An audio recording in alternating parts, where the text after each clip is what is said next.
Melissa Mauriño nació en Buenos Aires en 1985. Es licenciada en Psicología por la UBA, escribe poesía y narrativa, publicó los poemarios La piel de la oruga por Viajero Insomne, La Dalia Negra y otros poemas criminales por Al Filo Ediciones, The Joke, La Broma, A Tribute to Joker, por Mar de Lobos, y editó su primera novela, Ninfula, que es el libro 1 de la trilogía de Lo Perdido, también por Mar de Lobos, de manera independiente y autogestiva. Hoy la estamos entrevistando porque esta semana llegó a nuestras manos su último libro, El vientre del lobo, un cuento oscuro, editado por Tanta Ceniza Editora. Melissa, muy bienvenida a este programa de Mala Palabra. Hola, buenas noches. Muchas gracias por la invitación. Bueno, ¿cómo estás por ahí? Vos estás en el foco de toda la pandemia, estás lejos de nosotros. En el AMBA. En el AMBA. Como le dicen ahora. Sí, aprendimos nuevos términos. Sí, no sé si ese término ya existía de antes, pero bueno. No, pero lo aprendimos los que no estamos en el AMBA, justamente. No, bueno, pero yo estaba en el AMBA y no sabía que... Ah, tampoco. Para mí yo siempre estuve en el conurbano. Claro, es una versión menos fashion del término. Meli, es la unión entre el conurbano y Cava. Total. Meli, bueno, tenemos acá este libro que la verdad la edición es preciosa y es inevitable hacer una asociación directa con el cuento de La Caperucita Roja, pero en este caso... la niña tiene otras búsquedas, esta niña que aparece en tu poemario, incluso no es tan inocente e indefensa. ¿Cómo pensaste este personaje justamente a diferencia del que ya conocíamos? Bueno, es buena la asociación, no es casual, digamos, está pensado de esa manera, es mi reversión de Caperucita Roja y el Lobo, y también es una reversión de La piel de la oruga, el primer poemario que publiqué, que ustedes lo tienen, porque hace poco alguien vi que lo compró sí. en la librería. Es verdad. Y de alguna manera el vientre del lobo viene a ser como una especie de crisálida, ¿no? Como una especie de transformador de esta niña. Así como la crisálida transforma a la oruga en mariposa o en polilla. Uh-huh. Yo te iba a preguntar, Meli, ¿qué tal te habla Diego? A ver, para algo que escucho muy bajito, déjame hacer algo. Dale, tranquila. A ver ahí. ¿Escuchás? Hola. Hola, Meli, ¿nos escuchás? No, te escucho muy bajito, espera. Bueno, mientras Meli... Subí la radio y los estoy escuchando de la radio. Ah, qué nivel. Ahí te escucho. Ahora sí. Ahí nos escuchás, Meli. Bueno, estamos teniendo algunos problemitas técnicos. Igual es interesante lo que viene contando, esta analogía que hizo. Ahora porque... sí, pero me parece que hay un delay. Va a estar complicado esto. Ah. Y sí, va a ser complicado ese delay. A ver si lo podemos solucionar. Meni estaba hablando de las crisálidas y es un dato curioso de esta poeta porque ella también se dedica justamente a criar lo que comúnmente nosotros decimos mariposas. Entonces hay toda una cuestión de esta metamorfosis, esta cercanía con la naturaleza, con lo animal, que se ve en casi toda su obra, podríamos decir. Justamente creo que por ese lado era lo que Diego venía a preguntarle a Meli, si la tenemos. ¿Sí? Ella dice que no. No, yo te escucho en su radio. Ya vas a llegar, tu pregunta ya va a llegar. Bueno, estamos complicados. Si no, en todo caso intentamos volver a llamar. Mientras le podemos ir comentando algo a quienes nos están escuchando en este momento. La contratapa de este libro se la hace nada más y nada menos que Paula Jiménez España, que es otra de las grandes poetas de Argentina, es periodista. Corríjanme si me equivoco, es psicóloga también. También es psicóloga.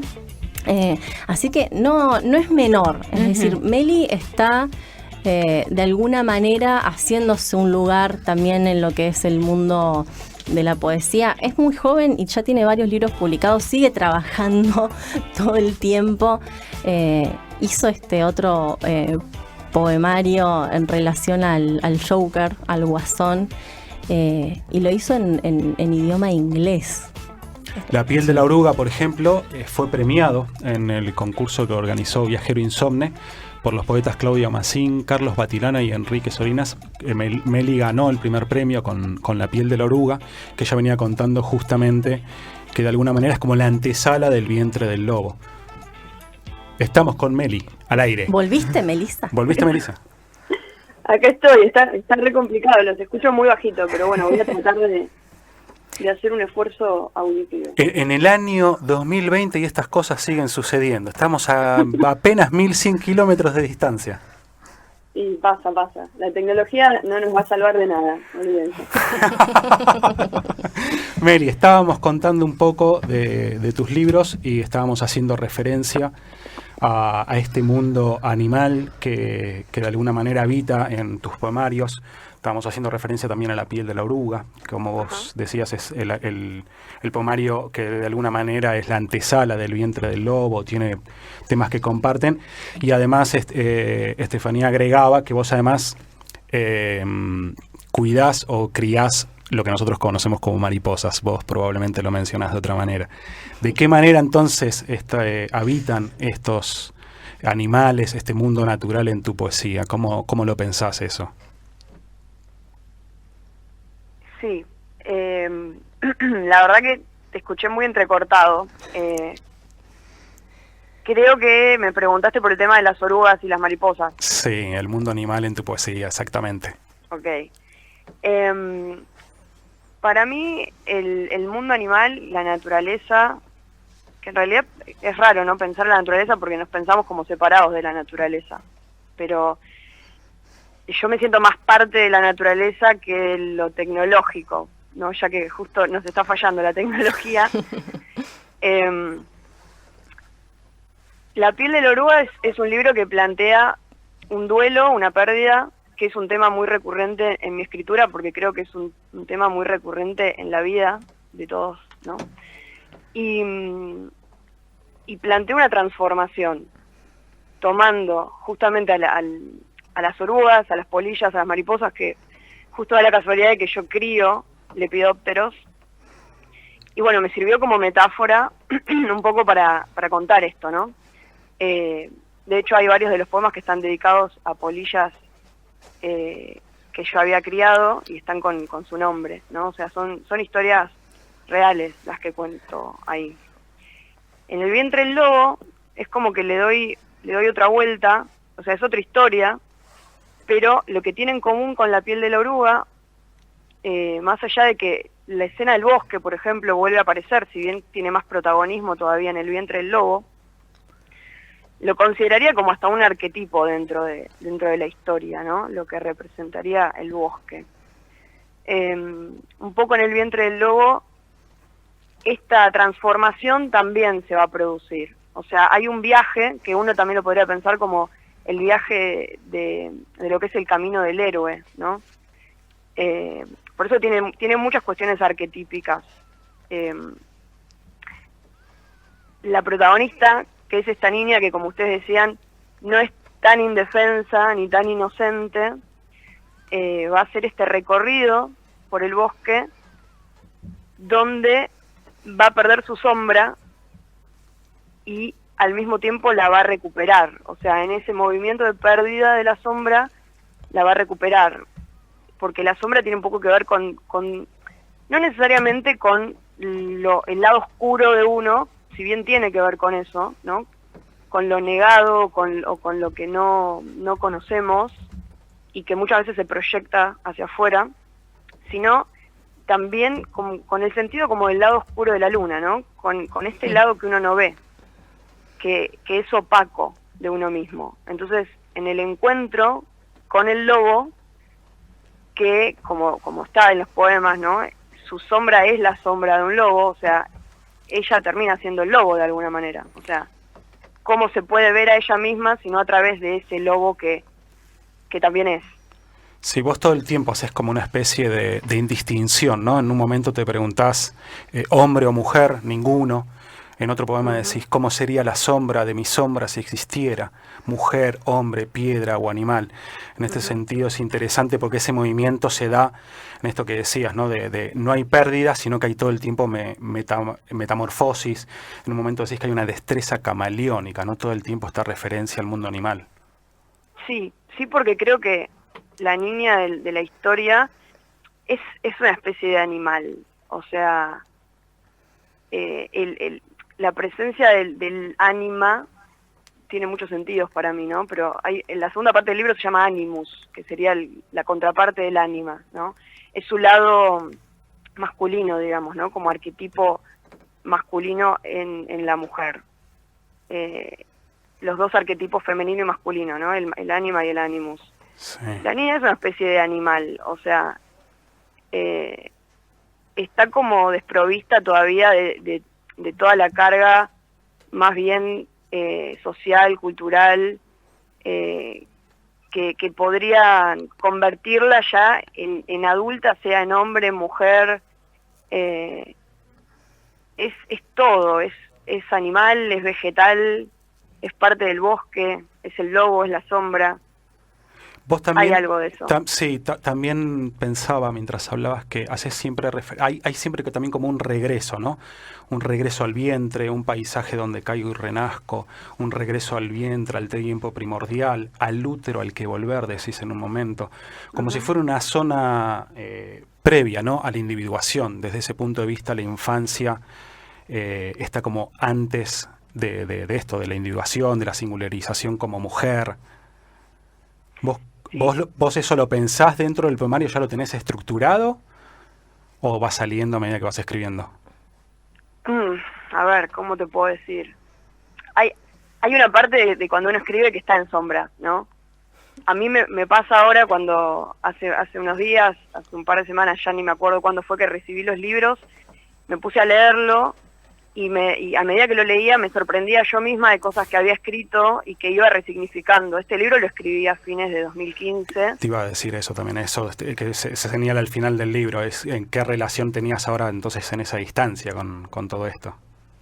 Y sí, es como que yo cuando estoy escribiendo, yo escribo bastante y cuando estoy escribiendo un libro estoy como muy metida en eso, es como que estoy en otra dimensión y hay una parte que es inconsciente.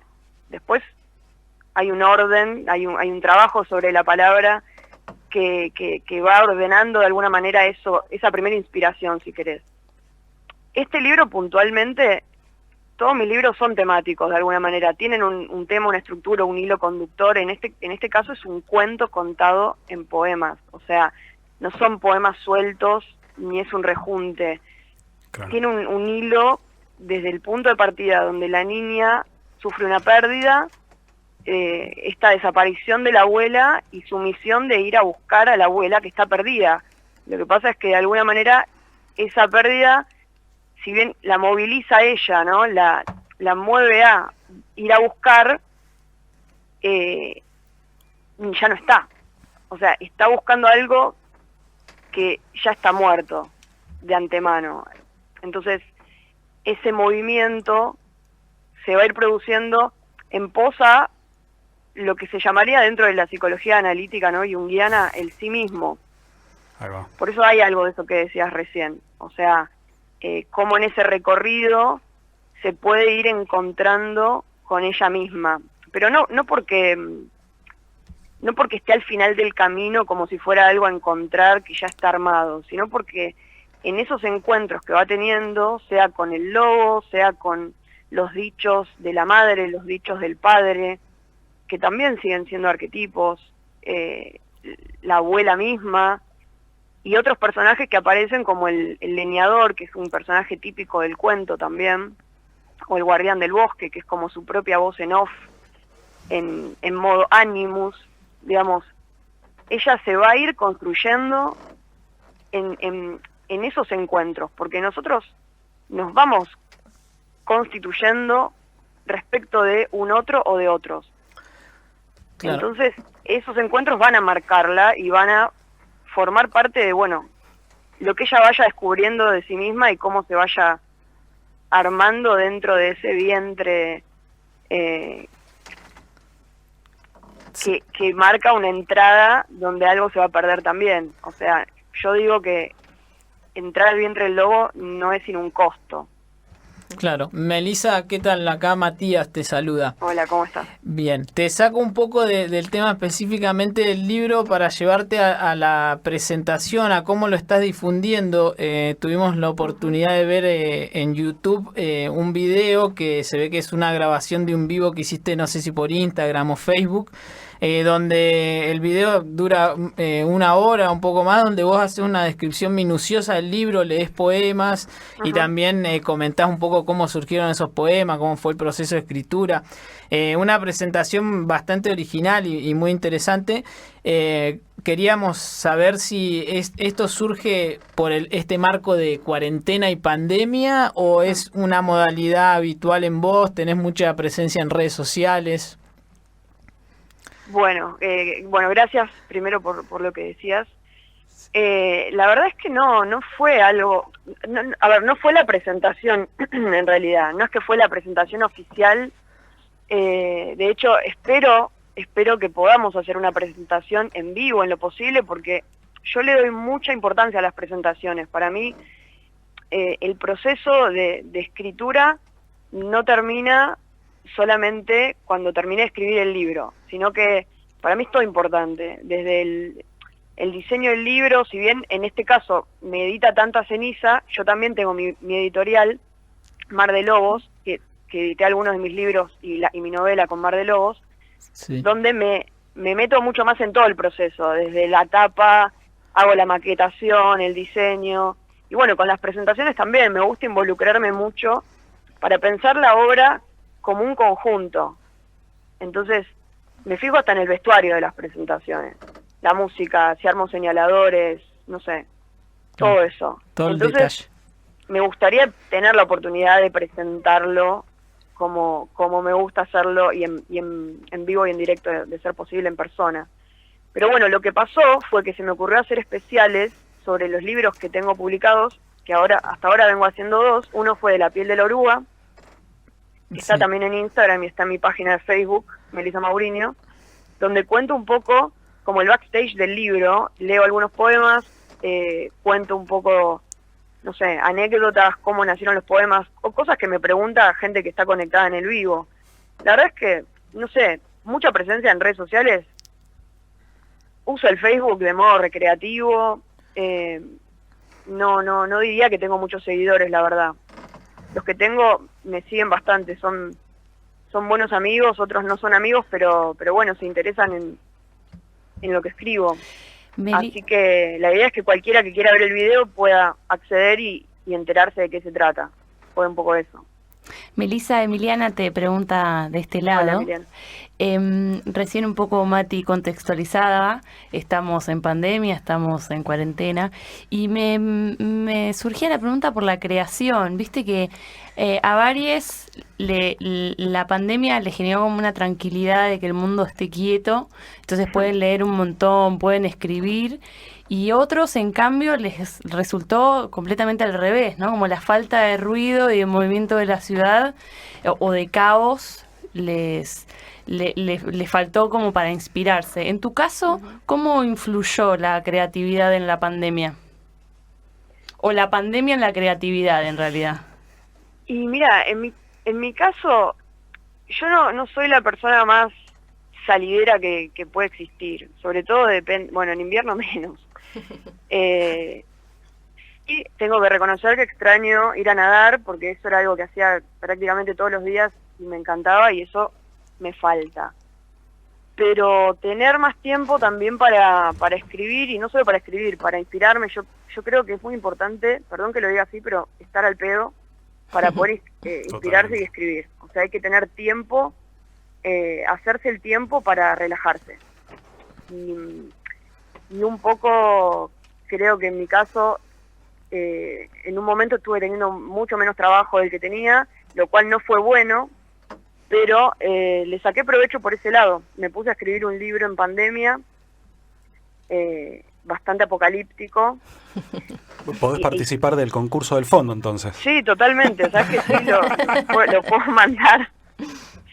Tengo varios libros en realidad que puedo mandar, ¿eh? Y tu poética va un poco tiene por ese mucho lado. de lo fantástico. Sí, totalmente. Así que sí. Y bueno, ahora estoy trabajando en otro proyecto.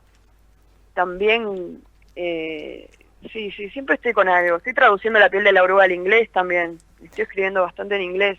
Sí, lo mencionábamos hace un ratito, que también tenés un poemario en inglés y que en realidad tenés un montón de libros publicados y que nos consta que todo el tiempo estás trabajando. Por eso, bueno, la idea también fue entrevistarte hoy como excusa de este libro, pero seguramente no faltará oportunidad para en breve volver a llamarte y charlar un ratito. Te agradecemos, Meli, este espacio que nos brindaste, este ratito, y te mandamos un abrazo enorme desde acá. Otro, cuídense. Beso grande.